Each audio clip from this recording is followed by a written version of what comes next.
So guys, as it is clear from the title of the video itself कि how to crack UGC NET examination in 90 days itself sounds like fun, but ऐसा है नहीं, क्योंकि अगर 90 days के अंदर अंदर अगर आप क्रैक कर रहे हो, कोई ऐसी मैजिक स्ट्रेटजी मैं बताने जा रहा हूँ, सो ऑफ कोर्स ये बात को मन में रख लें कि it is going to be extremely tough and it would require extreme work ethic.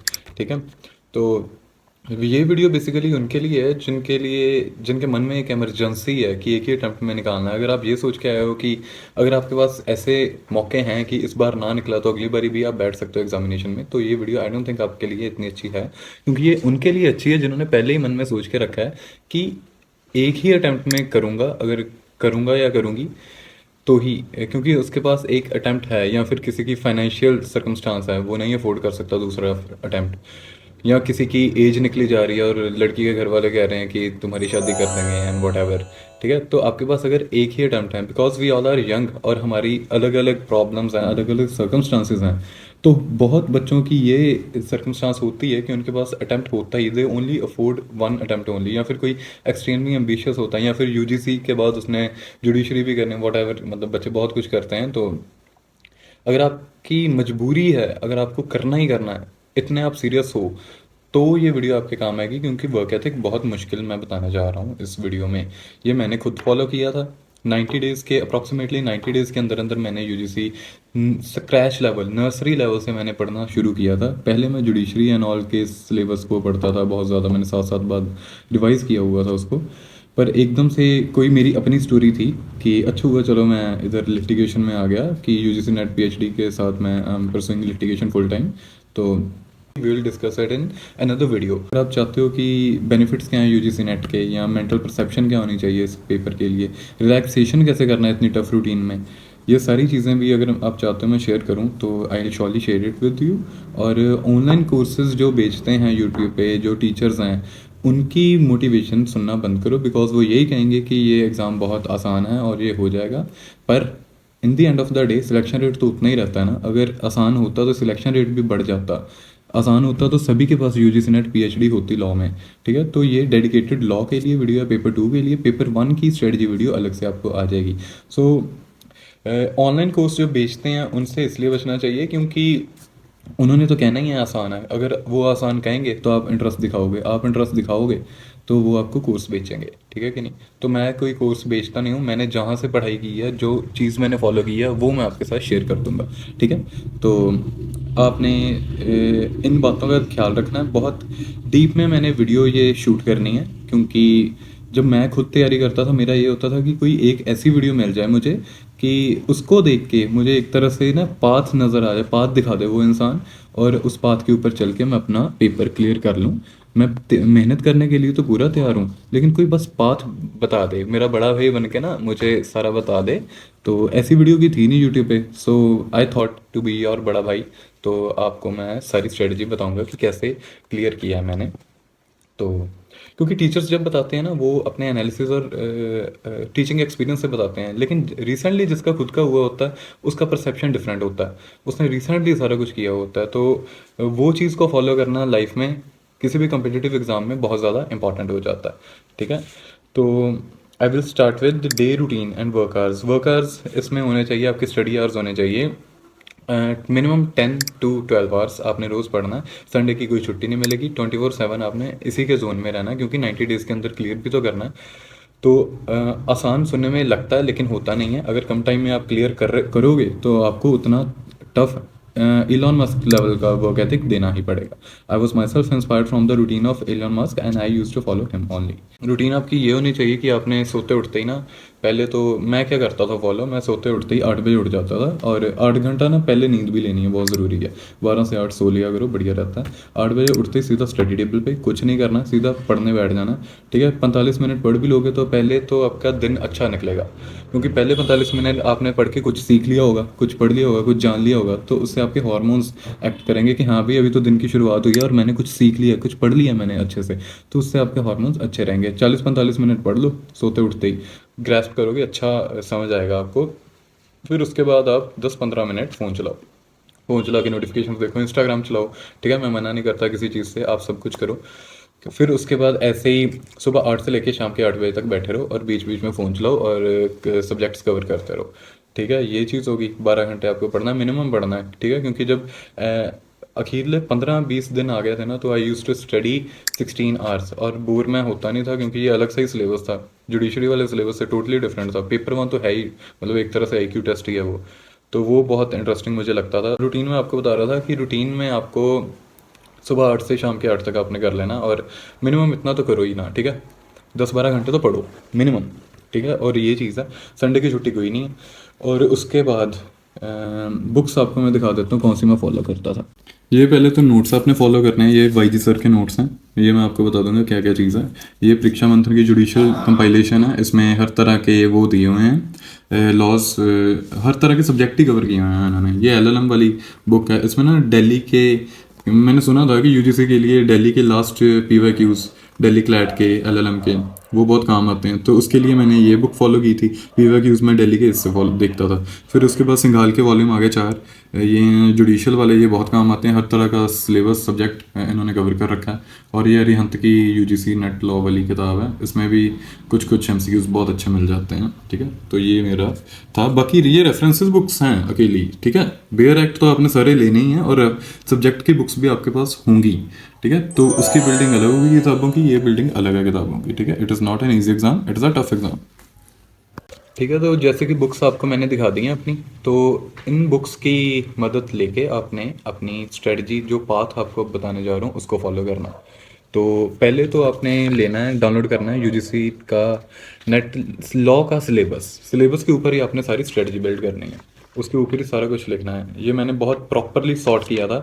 जो मैंने उस टाइम पे लिखा था पेंसिल से, जो मैंने बनाया था ओरिजिनल, वही जब मैं पढ़ता था, वही चीज़ सारी की सारी आपके सामने मैं दिखाऊंगा और आप अंडरस्टैंड करना। यूनिट बाय यूनिट डिटेल में समझाऊंगा। तो आप ऐसा किया करना, पहले तो सारी वीडियो देख लो एंड तक। फिर उसके बाद जब आप पहली यूनिट पे आओगे, तो इस वीडियो का पहली यूनिट वाला पोर्शन देख लेना। फिर यूनिट 2 पे आओगे, उसका पोर्शन देख लेना। ये स्ट्रेटजी डिवाइड होगी 90 डेज में नहीं, 102 डेज में। ठीक है, पहले 61 डेज में आपने पूरा पूरा राउंड लगाना। पेपर 1 और पेपर 2 का सारा आपने कवर कर लेना। फिर सेकंड फेज होगा इसमें 28 दिनों का। तो अगले 28 दिनों में आपने 28 डेज में आपने इसका सारा का सारा सर्कल दोबारा से रिवाइज कर लेना है। ठीक है, पहले सर्कल को आपको, मतलब पहले सिलेबस कंप्लीशन को लग जाएंगे आपको 61 डेज। फिर दोबारा आप इसको रिवाइज करोगे तो लगेंगे 28 डेज। उसके बाद सारी रिपीटेटिव रिवीजन दोबारा थर्ड टाइम जब आपने करनी है, उसमें आपको लगेंगे 13 दिन। 13 अखीरले दिन बहुत मुश्किल होंगे, और वो आपने कर लेना। अगर आप सोच के आए हो, अगर आप सीरियस एस्पिरेंट हो, तो जितना भी मुश्किल मैं आपको बता दूं, आपके मन में बैठा ही होगा कि भाई करना तो करना, तो आप करोगे ही। ये मेरा सिलेबस था जिसको मैंने फॉलो किया था, जिसके ऊपर मैंने सारा कुछ लिख लिया था। ऐसे इसके नीचे हर एक यूनिट की इंपॉर्टेंट लिख के चिट्स बनाई थी। वो क्या है सारा आपको बताऊंगा। आपने भी ऐसा ही कुछ करना है। ठीक है, जैसे मैंने किया हुआ है। First of all we will start with common mistakes. ये मैंने अपने फॉन्ट में लिखा हुआ है, तो आपको समझा दूंगा कि क्या है। पहली कॉमन मिस्टेक तो ये मैं करता होता था कि क्वेश्चन एंड आंसर क्रोनोलॉजी वाले इसमें बहुत आते हैं। पहले ये पूछते हैं कि न्यू केस से लेके ओल्ड केस की ओर जाओ, या असेंडिंग डिसेंडिंग केस बताओ ईयर वाइज। मतलब पिछले 150 साल के 4 केस दे देंगे और बताएंगे सबसे पुराना कौन सा, उसके बाद उसके बाद उसके बाद नया कौन सा। ठीक है, तो ऐसे क्वेश्चन में आप गलतियाँ बहुत ऐसी करोगे कि न्यू वाला पहला है कि ओल्ड वाला पहला है। ठीक है, ये आप रीड नहीं करोगे। ठीक है, आपने ये देखना कि न्यू से ओल्ड पूछा कि ओल्ड से न्यू को जाने को पूछा। कभी कभी क्या होता है, बंदे को आंसर आता होता है लेकिन वो इंटरप्रेट ही नहीं सही करता, क्वेश्चन को रीड ही नहीं प्रॉपर से करता। अगर न्यू टू ओल्ड का है तो इस चीज़ का ध्यान रखना। अगर ओल्ड से न्यू को जाने को कह रहा है, उस चीज़ का भी आपने ख्याल रखना। ठीक है, तो दूसरा ये है कि आपने एग्जाम देने के टाइम पे इंडिपेंडेंटली कामली प्रॉपरली थिंक करके आंसर करना है। ठीक है, इंग्लिश की सेंस को ब्रॉडली अंडरस्टैंड करके आंसर करना है। UGC नेट के पेपर के लिए आपकी इंग्लिश बहुत अच्छी होनी चाहिए। ठीक है, आपको इंट्रेंसिकली अच्छे से वोकेबलरी, आपको वर्ड्स आपको समझ आने चाहिए। अगर आपको नहीं भी आते तो आपके अंदर इतनी जजमेंट, एक्यूमेन इतना होना चाहिए कि ये वर्ड का मीनिंग क्या होगा। तो ये चीज़ है। नहीं तो आप हिंदी वाला भी यूज़ कर सकते हो, ऑप्शन हिंदी में आप ट्रांसलेट कर सकते हो। लेकिन मैंने जब UGC अपना दिया था तो मेरे को ऐसे कुछ खास ज़रूरत नहीं पड़ी थी हिंदी में ट्रांसलेट करने की। आपकी इंग्लिश की सेंस अच्छी होनी चाहिए, क्योंकि कहीं ना इंग्लिश की सेंस इस एग्ज़ाम में बहुत हेल्प करती है, मैंने देखा है। फिर बाद में कोर्ट्स वाले क्वेश्चन बहुत आते हैं लॉ में कि ये कहावत किसने कही थी, स्पेशली जुरिस में बहुत आते हैं, और जुरिस की वेटेज अपने आप में काफ़ी है इस एग्ज़ाम में। वो पूछेगा, जैसे उदाहरण लो रूल ऑफ लॉ का पूछा, तो रूल ऑफ लॉ में आपको कोट्स वाले कैसे, एक तो कोट्स रटने पड़ेंगे, रट लेना वो, ठीक है। और कभी कभी क्या होता है कोट पूछ लेते हैं लेकिन आता नहीं होता बंदे को। तो जैसे कोट आपने कोई भी पढ़ा है जैसे रूल ऑफ लॉ, तो रूल ऑफ लॉ से आपको याद आएगा अच्छा आर्टिकल 14 में किस प्रोपोनेंट की बात करी थी, वो था dicey, dicey was the proponent of rule of law, ठीक है। तो ऐसे आपको याद आ जाएगा। कभी कभी क्या होता है कि वो कोट दे देते हैं बहुत मुश्किल सा, और आपको सेंस उसकी समझ नहीं लगती है, फिर आपने ना सबसे पहले सेंस अंडरस्टैंड करनी है, फिर आपने डिराइव करना है ये कौन से स्कूल का हो सकता है। अच्छा नेचुरल स्कूल ऑफ जूरिस्प्रूडेंस का, ठीक है। फिर ऑप्शंस में 4 दिए होंगे, Thomas Hobbes, Austin Bentham, John Jacques Rousseau. तो उनमें से जो भी मतलब जिस भी स्कूल का होगा, ठीक है कि नहीं। अगर आपको कोट पढ़ने में लग रहा है अच्छा नेचुरल स्कूल का, ठीक है, तो ऑप्शंस में आपने देख लेना नेचुरल स्कूल वाला कौन सा बंदा है, उसको टिक कर देना, ठीक है। क्योंकि इस एग्जाम में नेगेटिव मार्किंग है नहीं और क्वेश्चंस का लेवल टफ होता है, ठीक है। ये जुडिशरी के प्री जैसा नहीं है कि कट ऑफ ही 90% 80% चली जाती है। इसमें कट ऑफ ही नेशनल लेवल पे कट ऑफ ही इसकी 60% तक रहती है। तो बहुत टफ क्वेश्चन ये पूछते हैं, रहम कोई नहीं करता, ठीक है। तो पहले 10 दिन में आपने जूरिस्प्रूडेंस करनी है, कोशिश करना है कि आप इसको रिवाइज भी कर सको 10 दिन के अंदर अंदर ही, एक पूरा राउंड लगा के इसका, फिर बाद में एक रिवीजन भी मार लेना, कोशिश करनी है। सबसे पहले क्या है, आपने ये जो ब्रैकेट है 1 से लेकर 10 तक, कहाँ से सब्जेक्टिव नॉलेज इसकी कहाँ से कवर करनी है, वाईजी नोट से। वाईजी लॉ एक यूट्यूब पे चैनल है, ये अगर चैनल ना होता, वाईजी सर अगर ना होते, तो मेरा एग्ज़ाम मेरे को नहीं लगता कोई 90 डेज़ के अंदर क्लियर करवा सकता था। ये मैंने मतलब एकदम से मेरा बना था कि यार यूजीसी नेट अब करना है मेरे को क्लियर, और जैसे भी मेरे को करना होगा, वो पेपर आ रहा है और 90 डेज़ बचे हैं, तो कैलेंडर वाइज, ठीक है, कैलेंडर वाइज दिन गिन गिन के मैंने स्टडी की थी और बहुत डेप्थ में मैंने पढ़ाई की थी उसके लिए। तो वाईजी नोट्स मेरे बहुत काम आए थे। वाईजी सर का कोर्स आता है, 3500 रुपये का कोर्स है, लॉ के सारे नोट्स यूजीसी के कवर करवाए हुए हैं इन्होंने, टू द पॉइंट बात है और बहुत शानदार चीज़ है। ये वो नोट्स हैं, ठीक है, ये सारे नोट्स हैं उनके। तो ये बहुत काम की चीज़ रही मेरे लिए, ये ना होता तो मेरा एग्ज़ाम ना निकलता। एमसीक्यूज़ परीक्षा मंथन से ही फॉलो करना है। परीक्षा मंथन मैंने आपको दिखा दी साथ में, परीक्षा मंथन जुडिशरी वाली, उसके जूरिस्प्रूडेंस के एमसीक्यूज़ बहुत अच्छे हैं। फिर बाद में वाईजी के पीवाईक्यूज़, वाईजी सर की ऐप में पीवाईक्यूज़ होते हैं कि पिछले जैसे 2017 से लेके लगा लो 2023-24 तक कैसे अपडेट रखते हैं, वो सारे सब्जेक्ट वाइज कंपाइलेशन होती है यूजीसी नेट के पूछे हुए पीवाईक्यूज़ की। तो उसको आपने अटेम्प्ट करना है और उसमें आपने कोशिश करनी है आपकी रैंकिंग जितनी अच्छी आ सकती है आए। मेरी हमेशा टॉप 10 में रहती थी और मोस्टली टॉप 5 में रहती होती थी, तो उसमें आपने ध्यान रखना है। तो ये जैसे कोर्स का एग्जांपल है उनके, वाईजी सर के यूट्यूब पे आप देख लो और उनसे कांटेक्ट कर लेना, वो बता देंगे आपको कैसे है। तो ये उन्होंने ना पीवाईक्यूज सब्जेक्ट वाइज डिस्ट्रीब्यूशन की हुई है जूरिस्प्रूडेंस के 2018 से लेके 23 तक जितने भी पूछे गए हैं, 18 से 23 क्राइम्स ये वो। तो ये आप टेस्ट अटैम्प्ट करो और उसके बाद आप अपना रैंकिंग वगैरह देख सकते हो। जैसे व्यू रिपोर्ट पे क्लिक करता हूँ मैं, मेरा टेस्ट आएगा। मैं आईपीसी का इसलिए दिखा रहा हूँ क्योंकि सबसे ज़्यादा मार्क्स मेरे इसी में ही थे तो हाँ, जैसे इसमें मेरा 1 रैंक है, फर्स्ट रैंक है, और 112 बच्चों ने ये दिया था और उसमें मेरा 1 रैंक है। 2 एमसीक्यूज़ की लीड से अभी भी मैं आगे हूँ वैसे, ठीक है। तो ऐसे पूरा कंपैरेटिव एनालिसिस ये आपको करके देता है, ये ऐप बड़ी अच्छी है। तो उनका कंटेंट है जो इसी ऐप पे चलता है, वो बता देंगे सारा कुछ, तो आप देख लेना। इससे आपकी कंपैरेटिव एनालिसिस भी हो जाती है। और अभी तक तो किसी ने मेरा रिकॉर्ड तोड़ा नहीं है लॉ ऑफ क्राइम्स का, और आप में से कोई देख रहा है और वो तोड़े तो मुझे बहुत खुशी होगी। नीचे कमेंट करके ज़रूर बताना कि सर मैंने आपका रिकॉर्ड तोड़ दिया, because records are meant to be broken, right. तो ये करना आप, ठीक है, 90% एक्यूरेसी ये वो। तो व्यू सॉल्यूशंस में जाके आप अपनी गलतियां वगैरह देख लेना कि क्या क्या गलतियां आपने की हैं या नहीं की, ठीक है। तो वाईजी पीवाईक्यूज़ आपको समझा दिया मैंने क्या चीज़ है। उसके बाद साथ में आपने वो पीवाईक्यूज़ करके आपने दिल्ली वाली बुक आपको जो मैंने बताई है पहले स्टार्टिंग में, एंड में आपको ना ये सारे सिलेबस की फ़ोटोज़ वगैरह मैं डाल दूंगा, उसको आप स्क्रीनशॉट लेके चाहे प्रिंट करके रख लेना, ये आप समझ सकते हो। या फिर बेटर ये है कि आप हर बारी वीडियो को खोल के यूनिट वाइज जो मैं एक्सप्लेनेशन दे रहा हूँ उसको फॉलो कर लेना, और वो यूनिट फिर पढ़नी स्टार्ट कर देना। जब यूनिट 1 खत्म हो जाएगी, यूनिट 2 के लिए फिर आके देख लेना, ठीक है। पहले ये सारा अंडरस्टैंड कर लो कि ये प्लॉट है क्या, ठीक है। एमसीक्यूज़, परीक्षा मंथन, वाईजी के पीवाईक्यूज़ और दिल्ली वाले, ठीक है। उसके बाद आप आगे आ जाओ, 10 दिन के अंदर अंदर आपने कॉन्स्टिट्यूशन एडमिनिस्ट्रेटिव लॉ सारा कवर करना है। मेमोराइजेशन आपको करने की बहुत ज़रूरत पड़ेगी। एक तो डीप एनालिसिस, डीपली स्टडी कर लेना अपने नोट्स को, या जो भी मैं आगे सब्जेक्टिव में बताऊंगा। फिर 10 बार डिवोर्स लेने हैं, यानी कि रट्टे मारने हैं, ठीक है, 10 बार।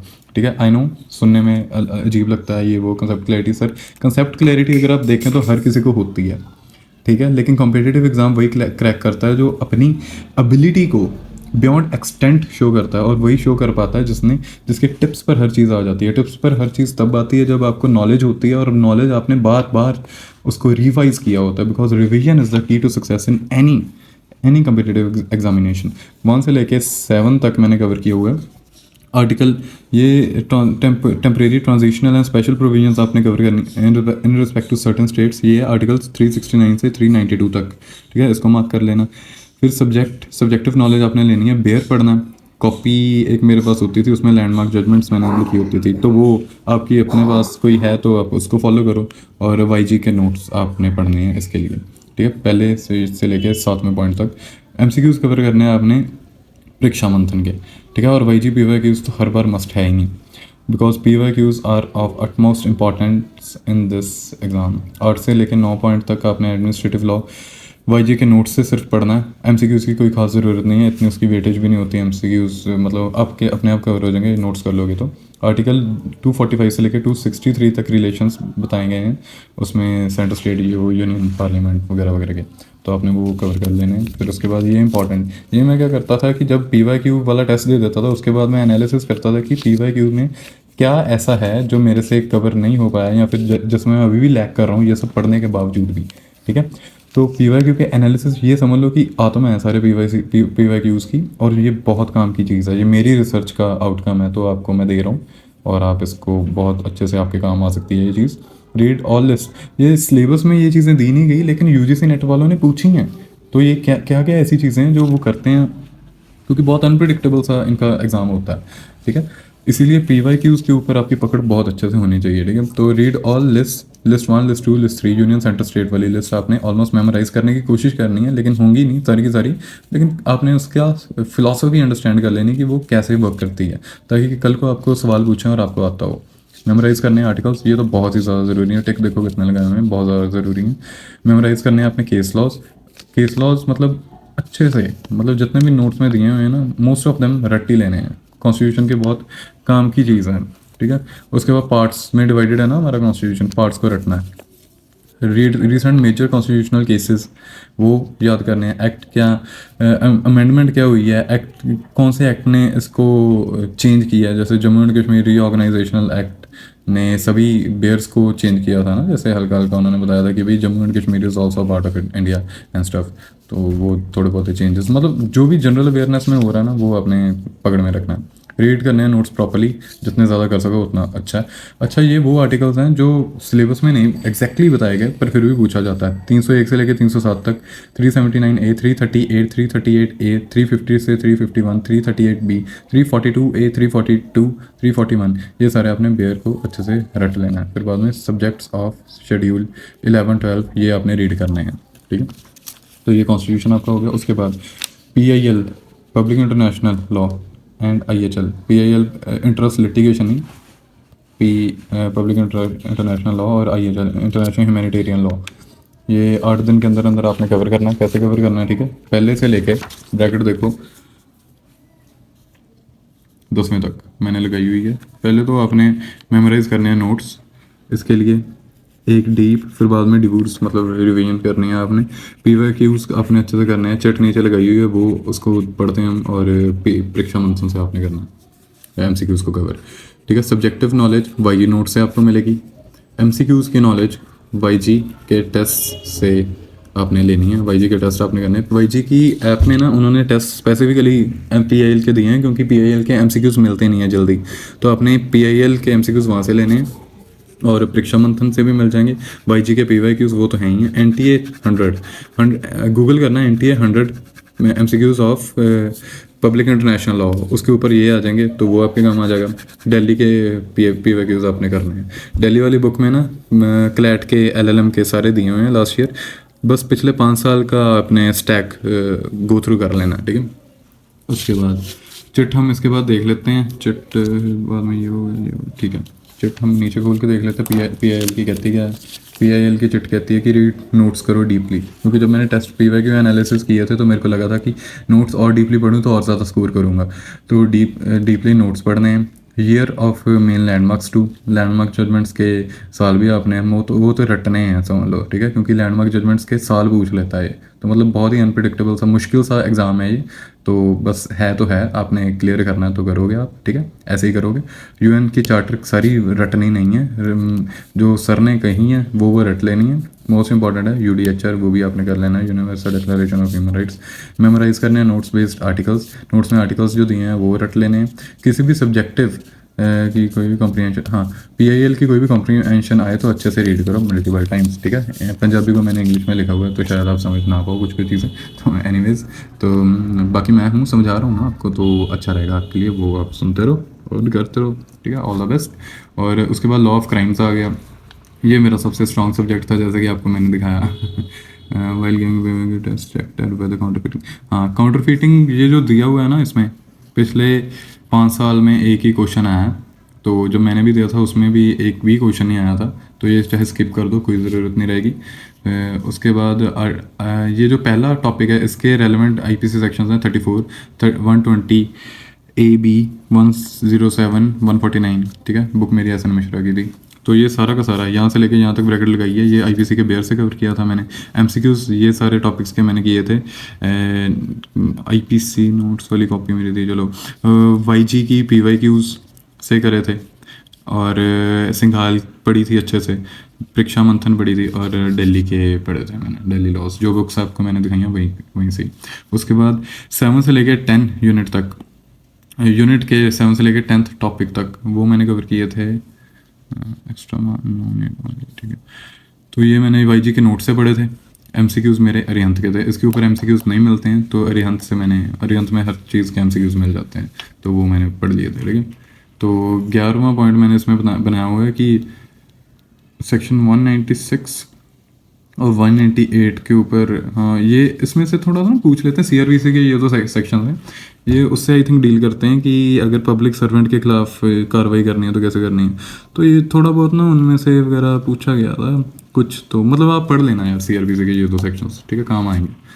अगर लिखे हुए हैं तो जाहिर सी बात है काम आएंगे, और मुझे याद है काम आए थे। 250 सेक्शन, ये तो थ्योरीज और kinds of compensation to victims हैं, ये सारा ना 250, 357 इस सीआरपीसी से गवर्न होते हैं। ये आपने ये ज़रूर देख लेना है। कोई बहुत डेप्थ में जो गया हुआ है इन चीज़ों के वही बता सकता है आपको एग्जैक्ट सेक्शंस। मेरे को सोचो कितना टाइम लगा होगा सॉर्ट आउट करने में, तो आपका टाइम बच गया, सीधा ये सेक्शंस पे अटैक करो। उसके बाद कॉपी आपके पास है नहीं, वो तो मेरी कॉपी थी एनीवेज। तो चैप्टर नेम्स 2, चैप्टर के नेम्स हैं जो आईपीसी में दिए हुए हैं उनको रट लो अच्छे से, ठीक है।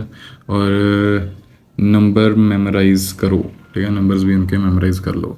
उसके बाद unit 5 law of torts and consumer protection, 6 दिन के अंदर अंदर ये कवर करना है आपने। पहली स्टडी डीपली पढ़ना है, डिवोर्स रिवीजन करनी है, पीवाईक्यू एमसीक्यू रैंडम भी करने हैं, और चिट नीचे जो लगाई है उससे भी आपने समझना है, ठीक है। पहले आईपीसी की चिट देख लेते हैं, आईपीसी की चिट क्या कहती है। पनिशमेंट वाले चैप्टर को अच्छे से थोड़ा गो थ्रू कर लो, पनिशमेंट वाला चैप्टर, और मेमोराइज कर लो सेक्शन। ये तो बहुत इंपॉर्टेंट है, रट्टा आईपीसी का तो सबसे ज़्यादा ज़रूरी है। पनिशमेंट भी रट लो, ट्राई कर लो, और मेमोराइज कर लो पार्ट्स तो रट ही लो ना, ठीक है। उसके बाद आगे आ जाओ, law of torts and consumer protection, unit 5, 6 दिन के अंदर कंप्लीट करो। पहले से लेकर 7वें तक मार्किंग लगाई हुई है, वाईजी नोट से कवर करना है, ठीक है। और जनरल डिफेंसेस 3rd में मैंने क्या लिखा हुआ है, एमसीक्यूज करने परीक्षा मंथन से, इसके बहुत इंपॉर्टेंट है। फिर बाद में टॉर्ट्स के सब्जेक्टिव पढ़ना है, रट लेने हैं वाईजी के नोट्स, और एमसीक्यूज करने हैं अपने सिंघाल की किताब से, दिल्ली वाले पीवाईक्यूज भी आपने करने हैं। 8वां कंज्यूमर प्रोटेक्शन एक्ट 1986 का नहीं करना है, 2019 का ही आता है। उसके बाद only Y G notes, no need of MCQs, ठीक है। ये motor vehicle act competition act 9वां 10वां पॉइंट, ये वाईजी के नोट से, और अरिहंत की किताब का पेज नंबर 371 377 में एमसीक्यूज दिए हुए हैं, ये उससे कर लेने हैं एमसीक्यूज अरिहंत से, ठीक है।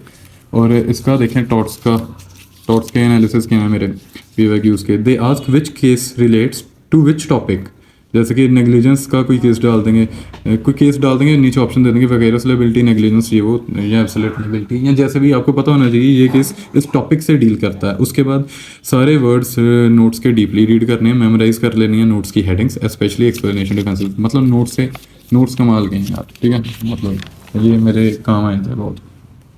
उसके बाद मैंने यूनिट 6 यानी कि कमर्शियल लॉ, ये मैंने कहाँ से कवर किया था, 6 दिन के अंदर अंदर पहले तो आपने कवर करना है, पहले से लेके ये जहाँ तक ऐसे ऐसे मार्किंग लगाई है ये आपने करना है बेयर से। बेयर ही मैंने पढ़ा था, ये नोट्स डाउनलोड भी नहीं किए थे इसके, तो बेयर ही कमाल है इसके लिए, सबसे बेस्ट है बेयर। बेयर कर लोगे तो सबसे ज़्यादा स्कोर कर लोगे। और MCQ सिंघाल से करने हैं, और परीक्षा मंथन के भी करे थे मैंने। ये कॉन्ट्रैक्ट मैंने कवर किया था, दिल्ली वाले PYQs भी पढ़े थे मैंने, ठीक है, तो ये सब आपने कर लेना है। इसके ऊपर मैंने क्या लिखा हुआ है, कमर्शियल लॉ, नोट्स पढ़ने हैं, बेयर पढ़ना है डीपली, कॉपी पढ़नी है डीपली, डिवोर करने हैं, और MCQs मार्क जो किए हैं वो करने हैं। मैंने मार्क कर लिए थे बाद में कुछ जो मेरे से जहाँ पे मैं गलतियाँ करता था उसको सर्कल कर लिया करो, ताकि एंड वाले टाइम पे ना आपने सिर्फ सर्कल वाले ही पढ़ने हैं, आपके पास इतना टाइम नहीं होगा हज़ार MCQs बार दोबारा से पढ़ो, तो मार्किंग लगा लेनी है कि जो पहली बारी गलती हुई थी वो दोबारा ना हो जाए, इसलिए मार्क कर लेने हैं, अगली बारी पढ़ने ही सिर्फ वो वाले हैं, ठीक है। वही नोट्स के सेटिस्फैक्टरी, चलो एनीवेज। तो इसके बाद अगले वाले जो हैं, ये जो बाहर की कवरेज मैंने की है ये मैंने सिर्फ YG नोट से पढ़े थे, सब्जेक्टिव इसकी YG नोट से करनी है। MCQ सिंघाल के, अरिहंत, परीक्षा मंथन, दिल्ली PYQs, ये वही बातें जो मैंने बताई थी। 4 दिन के अंदर अंदर फैमिली लॉ कवर करना है, नोट्स, बेयर, कॉपी डीपली पढ़नी है। कॉपी आपके पास है नहीं, वो मेरी कॉपी थी, उसमें लैंडमार्क जजमेंट्स थी, कॉपी का मतलब लैंडमार्क जजमेंट्स, वो डीपली पढ़ लेनी है। नोट्स और बेयर आपने डीपली करने हैं। डिवोर रिवीजन, तो मतलब रिवीजन के बगैर तो गति नहीं है ना आपकी, तो रिवीजन आपने करनी है। तो MCQs मार्क्ड, ठीक है, तो MCQs आपने पढ़ने हैं। फैमिली लॉ की सब्जेक्टिव नॉलेज ली थी बेयर एक्ट से, YG के नोट्स पढ़े थे, ठीक है। MCQs सिंघाल से करे थे, परीक्षा मंथन से करे थे, दिल्ली वाले PYQ और YG के टेस्ट के PYQ करे थे, ठीक है। अब कमर्शियल लॉ और फैमिली लॉ का इकट्ठा देख लेते हैं, PYQ एनालिसिस क्या है, ठीक है। कंपनी लॉ के PYQ एनालिसिस से notes are good, read properly deeply, notes रटी जाओ। कॉन्ट्रैक्ट लॉ PYQ के एनालिसिस मेमोराइज करने थे पार्ट्स, ICA IPA सोगा के, और इंटरनेशनल प्रॉपर्टी यानी कि इंडियन प्रॉपर्टी एक्ट और sale of goods act ICA, Indian contract act, इसके सेक्शन और पार्ट्स में मेरे से गलती हो रही थी तो मेरे को उसमें ज़रूरत थी, तो मैंने बाद में वो कर लिए थे कवर। फैमिली लॉ में आ जाओ, इसके एनालिसिस क्या कहते हैं, फोकस करना नोट्स पे, little bit go through sections of famous Muslim acts, ठीक है, जैसे Muslim women protection of rights on divorce, dissolution of Muslim marriage, women protection of rights on marriage act, memorise bare section, ठीक है, section रट लो, रट्टा करो, रट्टा लगाओ, इंपॉर्टेंट, रट्टा is important in all subjects. फिर बाद में मैंने क्या बात की थी, main focus on memorising, memorisation पे बहुत मेरे से गलतियाँ हो रही थी, मेमोराइज की मेरे को ज़रूरत थी, तो मैंने वो कर लिया था, फिर बाद में अच्छे से मैं पास हो गया था बड़े बढ़िया नंबर से, ठीक है। तो आगे आ जाओ, यूनिट 8 है environment and human rights law, 4 दिन के अंदर कवर करी थी, ठीक है। 12-12 घंटे पढ़ोगे तो 4 दिन के अंदर कवर हो ही जाएगी, जाहिर सी बात है। उसके बाद नोट्स आपने पढ़ने हैं, MCQs पढ़ने हैं, और PYQ पढ़ने हैं, और पूरा रट्टा लगा लेना है, ये मैंने इसके ऊपर लिखा था। सब्जेक्टिव नॉलेज लेनी है आपने YG नोट से, MCQs करने हैं, YG MCQs उन्होंने दिए होंगे कुछ अपनी ऐप में, वो कर लेना, ठीक है। वीडियोज़ भी देखे थे, MCQs वो देख लेना थोड़ा बहुत, दिल्ली के PYQs कर लेना, ठीक है। PYQ के एनालिसिस मेरे क्या थे, let's see. Environment law PYQ के एनालिसिस, डीप नोट्स को अच्छे से पढ़ो, फोकस करो मेमोराइजेशन पे, मेमोराइजेशन वाली गलतियाँ हो रही थी तो मेमोराइजेशन वो बहुत मांगता है UGC, मेमोराइजेशन करो, MCQs को और प्रैक्टिस करो, मैंने कहा था। ह्यूमन राइट्स के भी PYQ एनालिसिस करो, मेमोराइजेशन करो ह्यूमन राइट्स के नोट्स की। आगे आ जाओ, बस शुक्र है ख़त्म होने वाला तो 4 दिन, यूनिट 9 4 दिन में कवर की थी, intellectual property rights and information technology law. Subjective knowledge कहाँ से ली थी, YG नोट से। उसके बाद YG के MCQs करने हैं, अरिहंत पढ़नी है, MCQs YG के, अरिहंत के, दिल्ली PYQs, ठीक है। और ये 4 दिन के अंदर अंदर कवर करना है। कंपैरेटिव लॉ यूनिट 10 3 दिन के अंदर में ख़त्म की थी, इसकी वेटेज यूजुअली कम ही रहती है, लेकिन पढ़ना आज के टाइम पे इज़ ऑफ अटमोस्ट इंपॉर्टेंस, ठीक है। नोट्स और PYQs, YG के नोट्स, MCQs अरिहंत के, और YG के PYQs तो हैं ही है ना, वो तो सारे करने के। तो उसके बाद ये वगैरह मैंने अराउंड पता नहीं कितने एमसीक्यूज वगैरह कर लिए थे। ये पेपर वन का हिसाब है, पेपर वन के पता नहीं पेपर टू के। बहुत सारे एमसीक्यूज आपको करने पड़ेंगे, आपने करने हैं, हज़ारों में करने हैं आपने, ठीक है। पढ़ लोगे आप, कोई चक्कर नहीं है इतना। तो कंपैरेटिव आईपीआर पीवाईक्यू की एनालिसिस क्या है, रट्टा इज सुप्रीम ऑफ नोट्स। हाँ, तो मेरा ये यही क्रक्स निकला था कि भाई रट्टा निकाली चलो, और मतलब प्रैक्टिस जितनी प्रैक्टिस करोगे नोट्स की वो कम है, बहुत अच्छे से आपका पेपर हो जाएगा। पेपर वन की सारी नॉलेज मैं आपको अलग से दे दूंगा। तो ये सारी कहानी थी paper one. Paper two law, UGC net law की स्ट्रेटजी ये थी मेरी, और इसको फॉलो किया मैंने, और मेरा बड़े आराम से बड़े अच्छे से एग्ज़ाम क्लियर हो गया था, ठीक है। जनरल कैटेगरी से अगर आपको ऐसे ही एग्ज़ाम क्लियर करना तो ऐसे ही पढ़ना पड़ेगा, और 12-12 घंटे पढ़ना शुरू कर दो, और कोई दिक्कत नहीं है। अगर आपने सोच के रखा है तो आप पढ़ भी लोगे, 12 के 16 घंटे आप आराम से पढ़ लोगे। और वैसे भी ये इंटरेस्टिंग बहुत लगा था मुझे, क्योंकि मेरे लिए सारा नया था। मैं जुडिशरी की तैयारी करता था तो वो अलग सारा पढ़ता था, और 7-7 8-8 बारी रिवाइज ही करते रहना, सीपीसी सीआरपीसी ये वो बहुत, तो वो बोरिंग हो जाता है। इसमें मेरे को मज़ा बहुत आया, क्योंकि मे बी इसलिए मेरे को लग रहा है मज़ा आया क्योंकि मेरा क्लियर हो गया था जल्दी, 90-100 दिनों में, 102 दिनों में। तो पहला अभी आपको फेज़ क्लियर करवा दिया मैंने कि पहला फेज़, अभी पहला राउंड आपने मारा है इस तरीके से पढ़ के, ठीक है। ये 61 डेज़ आपके कवर करवाए हैं, बाकी के जो रहते हैं डेज़ वो मैं आगे की इसकी स्ट्रेटजी क्या है वो मैं आपको दिखाता हूँ। इसके बाद क्या करना है, तो पहला आपका राउंड हो जाएगा क्लियर, ठीक है। इतना आप पढ़ लोगे सारा, 61 डेज़ आप ऐसे निकाल लोगे। उसके बाद आपने क्या करना है वो भी मैं आपको अपने रूटीन प्लान की फ़ोटो दिखा के आपको करवाता हूँ, ठीक है। आप स्क्रीनशॉट्स ले लेना चाहे, या मैं एंड में फ़ोटोज़ एनेक्स कर दूँगा, वो आपके काम आएंगी। तो आपने इस तरीके से पढ़ना है, और मैं आपको दिखाता हूँ वो आगे के जो अराउंड 28 डेज़ हैं वो कैसे निकालने हैं। उसके बाद 13 आखिर के दिन आपने कैसे निकालने हैं मेरी वाली रूटीन के हिसाब से, वो मैं आपको बताता हूँ। ऐसे मैंने बना लिया था, पहले 4 दिन के अंदर जुरिस कवर की थी, ठीक है। आधा आधा आधा आधा यूनिट करके मैंने, हाँ, 2 बारी रिवीजन मारी थी। पहले तो पेपर वन की आधा यूनिट आधा यूनिट, ठीक है। नोट्स पढ़े थे, आधा यूनिट, एक 2 दिन में एक यूनिट ख़त्म हो गई थी, 2 दिन में एक दूसरी यूनिट ख़त्म कर दी थी, ठीक है। 2 यूनिट 4 दिन में ख़त्म कर दी थी। इधर मैंने 2 दिन लगा के जुरिस 2 दिन में कवर करी थी सारी, जो इतने दिन लगा के 10 दिन में पड़ी थी ना, वो अब 2 दिन में सारी कवर करनी है। उसके बाद मैंने पीवाईक्यू दिया था, और एनालिसिस जो आपको दिखाया वो लिखे थे, क्योंकि इतना मैंने पढ़ लिया था कि अब मैं पीवाईक्यू दूँ, ठीक है। टेस्ट तभी देते हैं जब आप अपना बेस्ट दे रहे हो, अपने बेस्ट शो करना है टेस्ट में, क्योंकि उधर आपकी रैंकिंग आएगी। रैंकिंग अगर घटिया आई तो आपका कॉन्फिडेंस लूज़ होगा। टेस्ट देना ही तब है जब आप बहुत बढ़िया आपने पढ़ लिया, टेस्ट दे दिया, उसके अगले दिन आपने एनालिसिस कर लेना है कि भाई क्या क्या मैंने सीखा है। मैंने आपको ऑलरेडी बता दिया क्या क्या ज़रूरत पड़ जाती है बंदे को, कहाँ का लैक करता है। तो मेरे वाले एनालिसिस के बाद अगर आप दोगे तो जाहिर सी बात है अच्छा परफॉर्म ही करोगे, और उसके बाद जो एनालिसिस निकालोगे तो वो आपके और काम आएंगे। उसके अगले दिन वही टेस्ट आपने दोबारा देना, और मेक श्योर करना गलतियाँ कोई ना हो, ठीक है।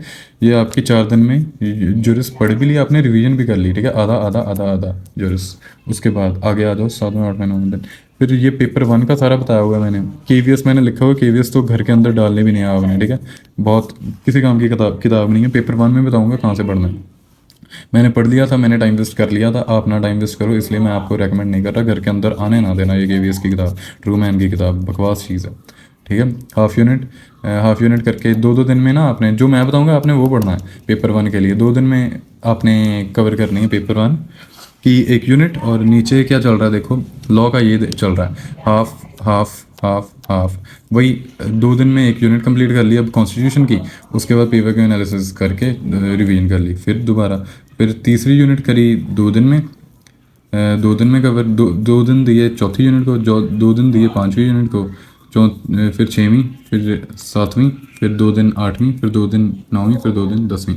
उसके बाद अलग चीज़ से ये जोकर कार्ड्स होते हैं, ठीक है। ये मेरी इन्वेंशन है कि जोकर कार्ड्स डालो कि अगर आप इतने दिन में, हो सकता है आपको वायरल फीवर हो जाए, हो सकता है आपका पेट खराब हो जाए, हो सकता है आपको कहीं जाना पड़ जाए। जैसे कि एक दिन मेरा निकला था दिवाली की छुट्टी मैंने ली थी 102 दिन में, अदरवाइज़ मैं सारा दिन काम ही करता था, कभी छुट्टी नहीं लेके देखी मैंने, ठीक है। तो इतनी टफ रूटीन आपने फॉलो करनी है, तो आपको दिक्कतें हेल्थ की भी आ सकती हैं, तो आपने 2 दिन ये छुट्टी लेनी है। और हेल्थ की दिक्कतें आपको ना आए, जैसे कि बहुत सारी प्रॉब्लम्स आपको हो सकती हैं पढ़ते पढ़ते, तो हेल्थ कैसे बचानी है, हेल्थ अच्छी कैसे रखनी है, मेंटल हेल्थ फिजिकल दोनों कैसे अच्छी रखनी है, वो मैं आपको बताऊंगा। अलग वीडियो बता देना अगर चाहिए उसके ऊपर, कि रिलैक्सेशन कैसे होना चाहिए इतने पढ़ने वाले बच्चे का, वो मैं आपको बता दूंगा, ठीक है। तो ये जोकर कार्ड्स होते हैं, अगर वो वाला दिन यूज़ हो गया तो इस पर लिख दो यूज्ड। तो यूज़ लिख दिया तो मेरे दोनों यूज़ हो गए थे, क्योंकि टाइम के अंदर अंदर आपको ख़त्म करना है ना, आपके पास गिनती के दिन है, तो ऐसे मतलब अपनी अपनी रूटीन होती है, तो आपने कवर करना है, कवरेज होनी चाहिए। तो एक दिन मेरा दिवाली के लिए यूज़ हो गया था, एक दिन मेरा यूज़ हुआ था क्योंकि ये सारा मैं मैनेज नहीं कर पाया था, एक दिन लेट हो गया था, तो एक दिन ये मैंने कंज्यूम कर लिया था कवर करने के लिए। ठीक है, तो इस तरीके से अगले 28 दिन मैंने कवर किए थे। ये आ गए आपके लास्ट, अब 15 तारीख को मेरा पेपर था। ठीक है, नहीं 14 तारीख को पेपर था। ये देखो लिखा लिखा हुआ है मैंने, डिवूर करके एंटर करो हॉल 2 बजे शार्प। ठीक है, तो मतलब सुबह उठ के ही भाई बहुत तैयारियां चल रही थी, रिवीजन पे रिवीजन मारी जानी है। ठीक है, क्योंकि कॉम्पिटिटिव एग्जाम में मुश्किल भाई होते ही हैं ये, तो डरना नहीं है, डरने वाली बात नहीं है, सोचा हुआ तो आपने निकाल के ही रहना है। ठीक है, तो पेपर 1 पेपर 2 का डीप पढ़ना है। ठीक है, 1 2 3 4 5 6 7 हफ्ते के अंदर अंदर सारा आपने रिवाइज कर लेना पेपर 1 पेपर 2 डीपली। उसके बाद अखीरले दिन 10वें दिन मैंने क्या किया था, सारा का सारा पेपर 1 किया था इतने से इतने बजे तक, फिर कॉन्स्टिट्यूशन और जीरोस कवर कर ली थी उसी दिन के अंदर। सुबह 10 बजे से लेकर रात के 12 बजे तक कितने घंटे हो गए, 14 घंटे की पढ़ाई होगी, तो ये मैंने कर ली थी। एक्चुअल में मैंने और भी ज़्यादा करी थी उस दिन, 16 घंटे पढ़ा था। तो इन कॉन्स्टिट्यूशन के मोर एफर्ट फर्स्ट ये वो, तो ये वो, तो अखिल ये वाला तो सारा 16 घंटे ही आप पढ़ोगे। ठीक है, कोई चक्कर नहीं है, पढ़ना है आपने और पढ़ लोगे आप। ठीक है, भगवान की कृपा चाहिए, आप कर सकते हो। पेपर 2 सारा कर लिया था। जो इधर पेपर 2 के 2 यूनिट थे ना, बाकी के 8 यूनिट कर लिए थे। यूनिट 3 to 10 हाँ वो देखा मैंने, लिखा हुआ है यूनिट 3 से लेकर 10 तक सारी प्रॉपरली रिवीजन कर ली थी। उसके बाद पेपर 1 पेपर 2, ये क्या हो रहा है, 2 दिन में दोनों यूनिट कवर कर रहा हूँ। और इधर क्योंकि जैसे आप रिवीजन करते हो ना, पहली रिवीजन हुई 60 दिन में, दूसरी हुई 18 दिन में, तीसरी हुई हफ्ते में। ठीक है, चौथी अगर आपकी हो रही है 2 दिन में, पांचवी हो रही है एक ही दिन में सारा कवर कर रहे हो, 13वां दिन एक ही दिन में 2 बार रिवीजन कर रहा हूँ। ठीक है, लास्ट डे में पेपर 1 पेपर 2 2 बार ही रिवाइज करके अगले दिन रिवीजन मार मार के अच्छे से पेपर दे देना। ठीक है, all the best to you. और आप कर लोगे, अगर इतना पढ़ोगे यार, जाहिर सी बात है बढ़िया करोगे। और तो ये सारी 102 दिन की स्ट्रेटजी थी UGC net paper 1 paper 2 clear करने की, लॉ वाला पेपर क्लियर करने की। ये 102 दिन के अंदर ही आपने पेपर 1 भी पढ़ना है, वो वैसे पढ़ना है जैसे मैं आपको बताऊंगा। ठीक है, उसके ऊपर मतलब कम एफर्ट में ज़्यादा रिजल्ट आएगा, वो अलग वीडियो डाल दूंगा। तो आप पढ़ना दोनों के दोनों, इस इन्हीं 102 दिन में दोनों पेपर 1 और पेपर 2 10 सब्जेक्ट यानी कि 20 सब्जेक्ट्स हैं, अच्छे से पढ़ना। और ऐसे पढ़ोगे तो जाहिर सी बात है आप क्लियर कर ही लोगे यार, इतना तो पढ़ लिया अब आ गई। ठीक है, तो मुश्किल बहुत है लेकिन हो जाएगा, मैंने खुद किया।